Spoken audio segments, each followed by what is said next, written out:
नमस्कार दोस्तों, कैसे हैं आप लोग। उम्मीद है आप सभी अच्छे होंगे। धनखड़ जी का इस्तीफा हो गया और पिछले 24 से 30 घंटे में इसको लेकर खूब चर्चा हुई है। पूरे देश ये जानना चाह रहा है कि धनखड़ जी ने इस्तीफा दिया तो दिया क्यों। तमाम थ्योरीज निकलकर सामने आ रही हैं। बताया जा रहा है धनखड़ साहब आहत हो गए थे। नड्डा जी ने जिस तरह से संसद के अंदर बात की, या फिर वो मीटिंग में नहीं पहुंचे, रिजिजू जी मीटिंग में नहीं पहुंचे, उनको कुछ बताया नहीं जा रहा था। तमाम तरह की थ्योरीज निकलकर सामने आ रही हैं और इन थ्योरीज के बीच में समझ में यह आ रहा है कि प्रधानमंत्री नरेंद्र मोदी और गृह मंत्री अमित शाह जिस तरह से पार्टी को हाँक रहे हैं, जिस तरह से मनमानी कर रहे हैं, क्या उसका नतीजा इस्तीफे के तौर पर सामने आया है। और यह सिर्फ इस्तीफा नहीं है बल्कि खुली बगावत है। राजीव रंजन जी हमारे साथ मौजूद हैं। सर, इसको बगावत समझा जाए, इसको इस्तीफे के तौर पर ना देखा जाए, मुझे ऐसा लग रहा है। आप क्या समझ रहे हैं? बहुत बढ़िया सवाल है हिमांशु जी आपका। देखिए, भाजपा सरकार में इस्तीफे नहीं होते, तो ये अप्रत्याशित इस्तीफा जो हुआ है, इसके पीछे कारण भी अप्रत्याशित रहे होंगे। और उसमें से आपने एक बहुत अच्छा एंगल निकाला है कि कहीं ये बगावत की इससे बू तो नहीं आ रही है। इस्तीफा जो है ये कहीं बगावत का जो है एक तरीके से जो है इसने एक शुरुआत तो नहीं कर दी है। देखिए, इस बात को समझिए हिमांशु जी कि धनखड़ जी कोई ऐसे छोटे मोटे जो है वो राजनेता नहीं थे। इनको हमेशा डिफिकल्ट टास्क दिए गए हैं। ठीक है, ये जो भाजपा के लिए सबसे ज्यादा डिफिकल्ट स्टेट था वेस्ट बंगाल, वहां इनको गवर्नर बना के भेजा गया। उसके बाद में उन्होंने वेस्ट बंगाल में क्या क्या काम किए ये सारे हमको ममता बनर्जी और उनके कैबिनेट के मंत्रियों के जो बार बार वक्तव्य आए उसमें नजर आया है, उसका पुट नजर आया है। अगर आप बंगाली न्यूज़पेपर्स और चैनल्स उठा के देखें उस समय के, तो आपको समझ में आएगा कि ममता बनर्जी सरकार और धनखड़ जी के बीच में रिलेशनशिप कोई बहुत स्मूथ नहीं थे। फिर राज्यसभा में इनकी पूरी अपनी बहुमत नहीं है। लोकसभा में तो ये दोनों बार 2014 2019 दोनों टाइम इनके पास में बहुमत थी। तो ये आए यहाँ पे राज्यसभा में, ये भी एक डिफिकल्ट हाउस था। तो यहाँ पे भी इन्होंने खुल के फ्रंट फुट पे बीजेपी के लिए बैटिंग की, वैसी जैसे इन्होंने वेस्ट बंगाल में राज्यपाल के पोस्ट पे रहते हुए की थी। देखिए, वाइस प्रेसिडेंट का पोस्ट हो चाहे गवर्नर का पोस्ट हो, ये पोस्ट राजनीतिक पोस्ट नहीं होते, ठीक है।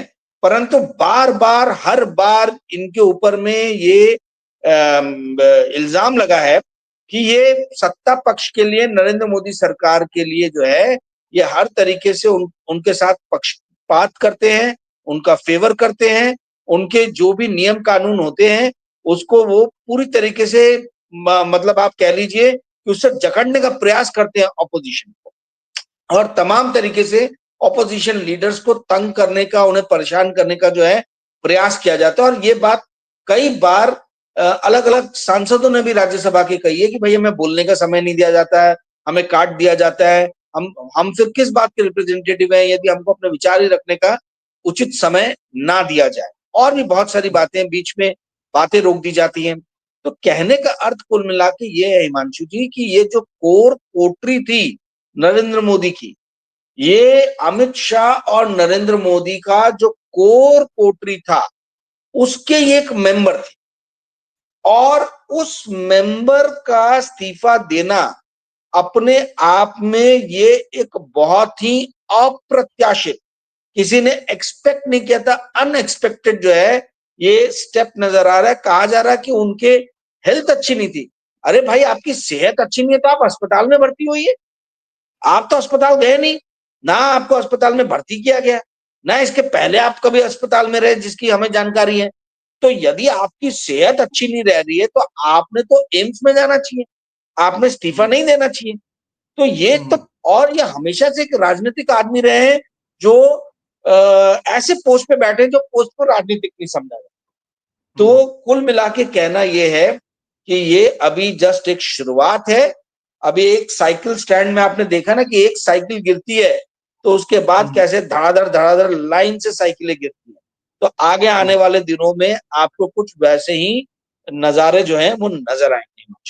अच्छा, जी अभी क्योंकि आरएसएस की तरफ से 75 साल वाला राज छेड़ा गया, इस राज पर कहा जा रहा था कि प्रधानमंत्री नरेंद्र मोदी इस्तीफा देंगे क्या, और क्योंकि वो 75 साल के हो रहे हैं। धनखड़ साहब भी 74 साल के हो गए हैं और 75 इस बार हो जाते। और वो ये कुछ दिन पहले कह रहे थे कि 2027 तक अभी मैं राजनीति करूंगा। तो ये क्या 75 वाले फेर के चक्कर में इस्तीफा हुआ है, और मोदी जी भी अगला नंबर उनका लगने वाला है, क्योंकि दबाव आरएसएस की तरफ से है। क्योंकि जिस तरह के हालात बन रहे हैं उसमें तो यही देखा जा सकता है। आपको क्या लग रहा है? नहीं, आरएसएस का तो प्रेशर है ही, इसमें तो कोई सवाल ही नहीं है। और मुझे कुछ लोगों ने कहा कि ये इस्तीफे के पीछे भी आरएसएस का बहुत बड़ा हाथ है, धनखड़ जी के। देखिए, एक बात समझ लीजिए, मोदी सरकार ने जिस तरीके से जाट नेताओं की और जाट लैंड में जिस तरीके से सेंधमारी की है और जिस तरीके से उनको एक तरफ धकेल दिया है, ठीक है, आप समझिए कि हरियाणा की राजनीति में और उत्तर प्रदेश के कुछ डिस्ट्रिक्ट जो है, राजस्थान के कुछ जो डिस्ट्रिक्ट है, इसमें जाट राजनीति बड़ी हावी हुआ करती। और आप ये देखिए कि सिख और जाट लोग, ये दो लोग जो है नरेंद्र मोदी की सरकार में एकदम जो है वो हाशिए पे चले गए। ये जो बोलते थे ना जाट बलवान, जो कॉलर टाइट करके चलते थे, इनकी कॉलर को और टाइट कर दिया गया। इस तरीके से टाइट किया गया कि अब उनको परेशानी हो रही है। सत्यपाल मलिक जी आप देख लीजिए, आपको नजर आएगा एक एग्जाम्पल। दूसरा अभी धनखड़ जी नजर आ, और हरियाणा के अंदर में जितने इनके जाट लीडर है वो देखिए कहाँ है, आपको नजर ही नहीं आए। तो कहने का अर्थ ये है कि मुझे समझ में नहीं आ रहा कि ये पॉलिटिक्स जो है ये किस तरीके की, मतलब ये धुरी बनाना चाह रहे हैं, क्या करना चाह रहे हैं। आपने बोला आरएसएस का एंगल इसमें कि 75 साल के लिए कहीं प्रेशर तो नहीं लाया गया। आरएसएस का एंगल मोदी जी को प्रेशर में लाने के लिए बनाया गया है। मोदी जी ने हमेशा जाट लोगों को प्रेशर में लाया है, आपने देखा है। तो जैसे मैथमेटिक्स में बोलते हैं A is equal to B, B is equal to C, तो A is equal to C. तो वैसा ही होता हुआ यहां दिख रहा है कि प्रेशर से जो है मोदी जी डायरेक्टली आरएसएस को तो जवाब नहीं दे पा रहे, पर मोदी जी जो है अपने एक्शन से ये बता रहे हैं कि वो किस एक्सट्रीम तक जा सकते हैं। मतलब यदि आप देखिए, धनखड़ जी बहुत गुड बुक्स में थे आरएसएस के, तो ना केवल ये मोदी जी के क्लोज थे बल्कि आरएसएस के भी गुड बुक्स में थे। तो यदि उनको हटाया गया है और मोदी जी के ऊपर में 75 साल का प्रेशर बन रहा है, तो आप ये समझिए कि मोदी जी शायद ऐसा करना चाह रहे जाने के पहले कि जितने भी लोग उस पेरिफेरी में है सबको बाहर का रास्ता दिखाया जाए, अकेले मैं नहीं जाऊंगा, है ना। ये भी हो सकता है, इसके भी चांसेस बहुत ज्यादा है। तो कहने का अर्थ ये है हिमांशु जी कि ये बहुत ही अप्रत्याशित जो है ये डिसीजन आया है, और इसके बहुत ही व्यापक असर जो है ये आगे आने वाले दिनों में हमें देखने के लिए मिलेंगे भारत की राजनीति के ऊपर।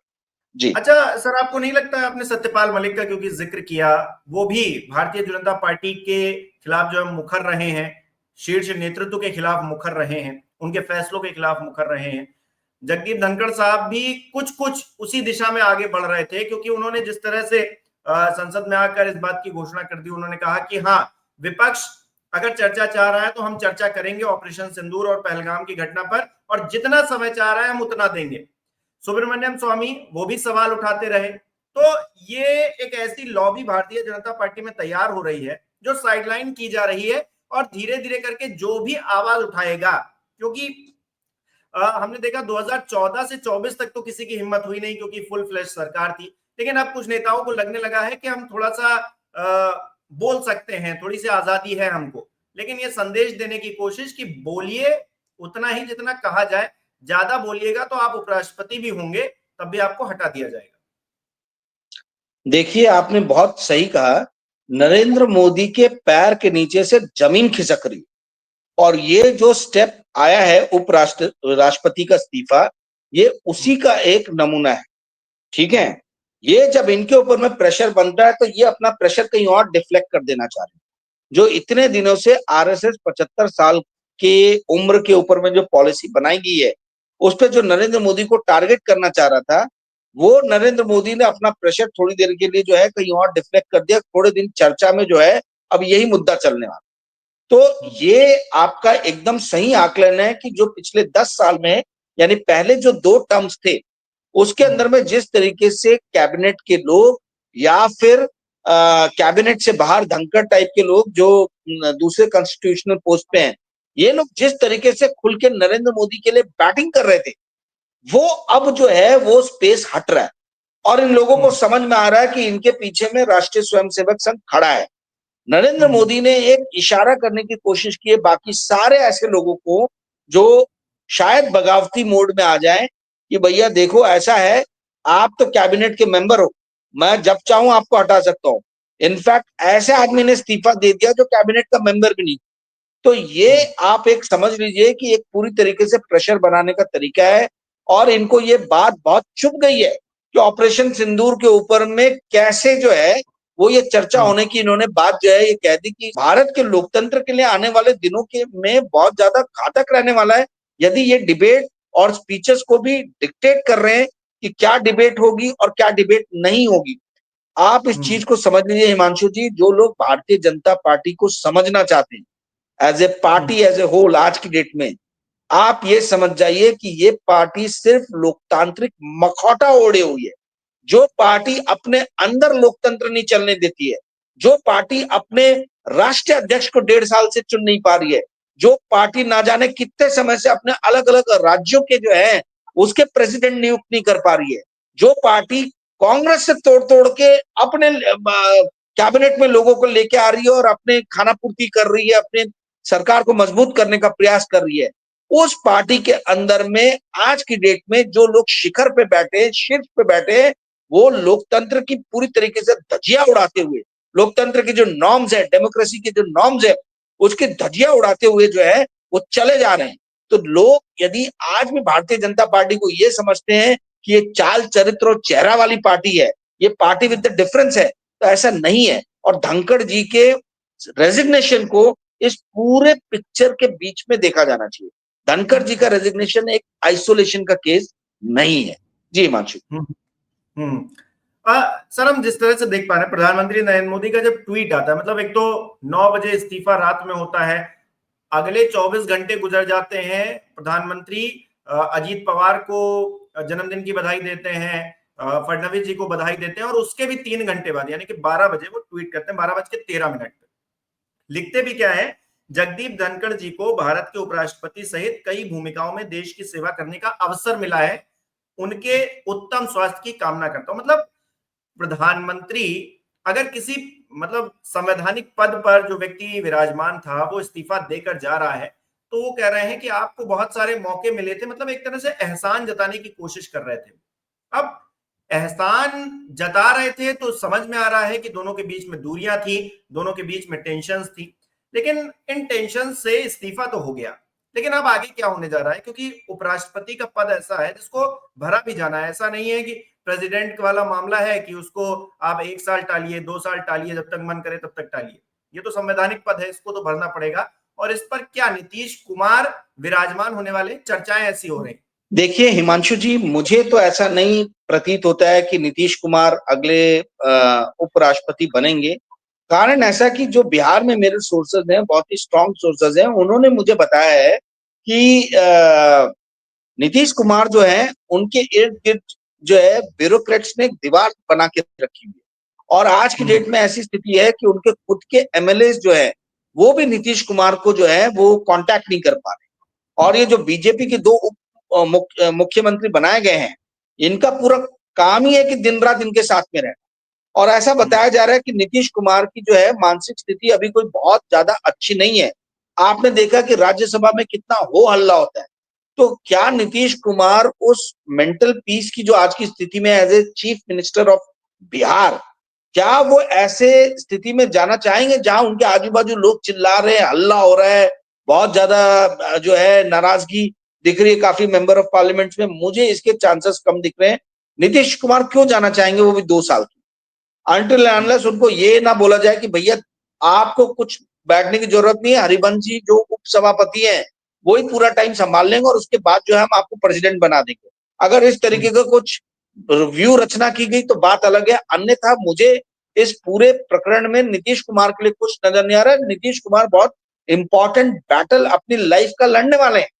अगर वो उनको ये अपॉर्चुनिटी दी जाती है, जो कि मुझे लग नहीं रहा कि अपॉर्चुनिटी दी जाने वाली है, पर अगर ऐसी अपॉर्चुनिटी दी जाने वाली और नीतीश कुमार एक्सेप्ट करते हैं तो बहुत बड़ी गलती करेंगे अपनी लाइफ।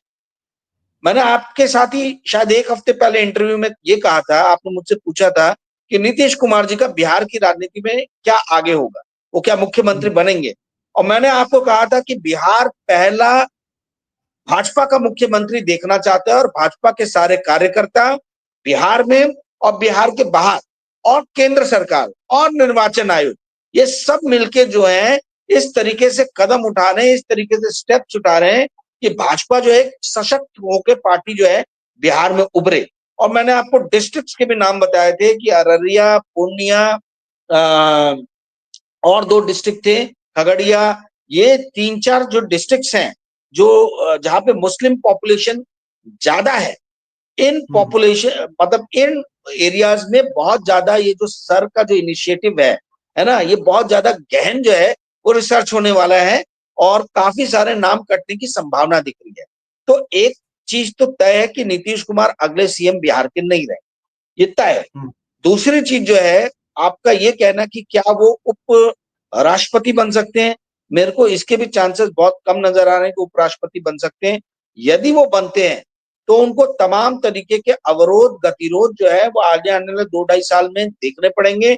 नीतीश कुमार बहुत ही मेंटल पीस लविंग इंसान है, क्या वो अपने दिमाग की शांति को भंग होने देना चाहते हैं, ये आने वाले दिनों में देखने को मिलेगा। यदि ऐसा कोई उनको ऑफर दिया गया और उन्होंने स्वीकार किया तो मुझे इसके चांसेस बहुत कम नजर आ रहे हैं। हो सकता है कि ये कोई आरएसएस एफिलिएटेड व्यक्ति को ही जो है वो उपराष्ट्रपति बनाए आरएसएस को खुश करने की। तो इसलिए आरएसएस का एंगल जो है इस पूरे एपिसोड में बहुत ज्यादा अहम है। जो लोग भाजपा और आरएसएस को नहीं समझते वो समझ लें कि जितनी की पोजीशंस है, अहम पोजीशंस है, इसके ऊपर में अब आगे आने वाले दिनों में बिना आरएसएस की मुहर लगे हुए आपको कोई भी व्यक्ति बैठता हुआ नजर नहीं आए। जी हिमांशु। चलिए देखते हैं आगे क्या होता है। उपराष्ट्रपति पद पर कौन बैठता है ये भी इंपॉर्टेंट रहेगा। भारतीय जनता पार्टी का राष्ट्रीय अध्यक्ष कौन बनेगा ये भी देखना अभी बाकी है। उत्तर प्रदेश के अंदर और ऐसे तमाम और राज्य हैं जहां पर प्रदेश अध्यक्ष भी नहीं बने, उनको देखना भी बाकी है। यानी कि अभी तो बहुत लंबा सफर है जब आरएसएस किस तरह से अपनी बात को मनवाएगा या फिर नहीं मनवा पाएगा और गुजरात लॉबी ज्यादा हावी रहेगी, ये देखना दिलचस्प रहेगा। हमारे दर्शक किस तरह से इस पूरे विषय को देखते हैं हमें कमेंट करके बताएं। राजीव जी बहुत बहुत शुक्रिया आपका हमारे साथ जुड़ने के लिए।